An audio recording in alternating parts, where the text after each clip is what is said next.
Nobody expected the substitute teacher to be a threat. That's why the bullies never saw it coming. It was a normal Thursday morning at Lincoln High School, or at least it started that way. Students were dragging their feet into first period, half asleep and clinging to their coffees. The school halls buzzed with whispers of the new sub for English class. Mr. Harrison was out for surgery, and for the next few weeks, his replacement was someone nobody had heard of. Her name was Ms. Lynn Rivera. She walked in wearing a long cardigan, dark slacks, and a warm smile.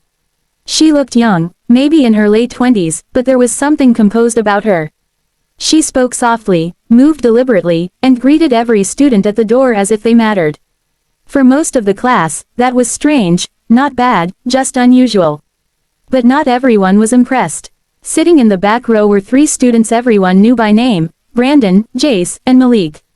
The self-proclaimed kings of the school. If you weren't useful or popular, you were a target. They thrived on mocking teachers, pulling cruel pranks, and daring anyone to stop them. Other substitutes had walked out of the classroom crying. Some never came back. They sized Ms. Rivera up before she even finished writing her name on the whiteboard.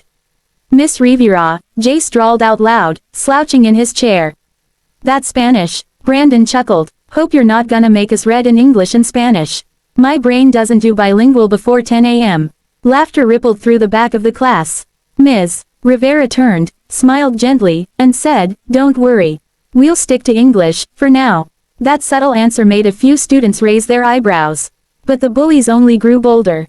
Over the next few days, the trio stepped up their attacks.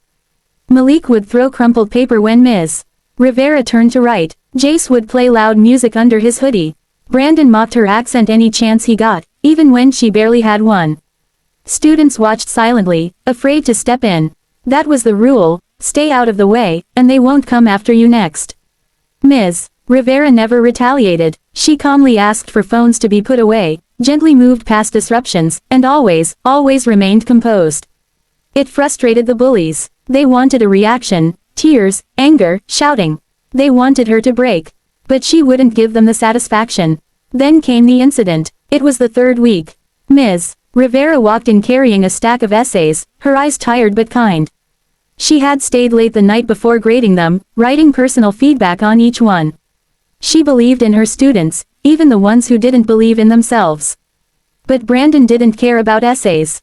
He wanted a show. As Ms. Rivera passed out papers, Brandon stood up, blocking her path. "Where's my A+, Miss Ninja?" He smirked. She looked at him with calm eyes. "Brandon, please take your seat." He didn't move. "Or what? You gonna discipline me?" His voice dripped with mockery. "You know what I think of your little rules." Without warning, he slapped the papers out of her hands. One struck her shoulder hard enough to sting. The others scattered across the floor like fallen leaves. The class gasped. A girl in the front covered her mouth. Someone whispered, "No way." Brandon grinned like he'd won. But the moment Ms. Rivera straightened up, everyone knew something had changed. She slowly removed her cardigan and folded it neatly over her chair.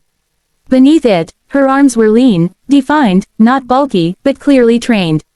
She walked toward Brandon, her posture unshaken. "Brandon," she said quietly, "I didn't want to teach you this way. But you left me no choice." He scoffed and took a step forward, and in a flash, she moved. With a swift motion, she twisted his wrist, pivoted on her heel, and flipped him onto the ground with a control that shocked the room. She hadn't hurt him, just used his own movement against him.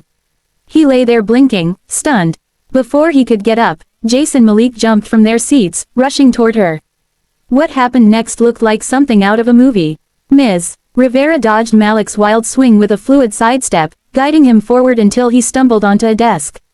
She grabbed Jace's arm mid-punch, locked his elbow, and brought him to his knees with a firm but nonviolent hold. It all happened in under 30 seconds. The classroom fell silent. You could hear a pin drop.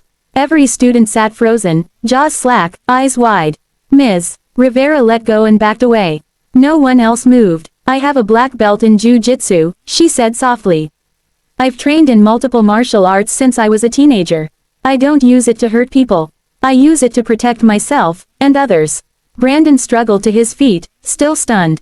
His arrogance drained completely. Jace sat on the floor, too embarrassed to speak. Malik stared in disbelief. Then, Ms. Rivera did something no one expected. She knelt, picked up the essays, and began placing them calmly back on desks. I could have fought back weeks ago, she said, her voice steady but full of emotion. But I wanted to give you the chance to choose better. I wanted to believe that if someone treated you with respect, truly saw you, maybe you'd stop needing to hurt others to feel powerful. She turned to face the entire class. I've been bullied too. I know what it feels like to be invisible. To be laughed at. To want to disappear. That's why I became a teacher, to be the kind of adult I needed when I was your age. The classroom was quiet. Some students looked down, ashamed. Others looked at her like they were seeing her for the first time. In the days that followed, the story spread like wildfire. Videos were shared, though many students deleted theirs out of respect when they heard Ms. Rivera's story. She didn't get fired. In fact, the principal brought her on full-time. Students started showing up to class early. They paid attention, not because they were afraid, but because they were inspired. And something remarkable happened. Brandon, Jace, and Malik returned after a short suspension. They were quieter, humbler. And eventually, they approached Ms. Rivera and asked if they could join her after-school martial arts class. Not to learn how to fight, but to learn control, respect, accountability. She welcomed them. The class grew. Kids from all corners of the school came, some confident, some broken, all searching for something real. Ms. Rivera taught them to breathe, to center themselves, to believe in their worth without stepping on others. Because the strongest people don't need to shout. They don't need to hit. They don't need to bully. They stand tall not by overpowering others, but by lifting them up. Dash dash dash.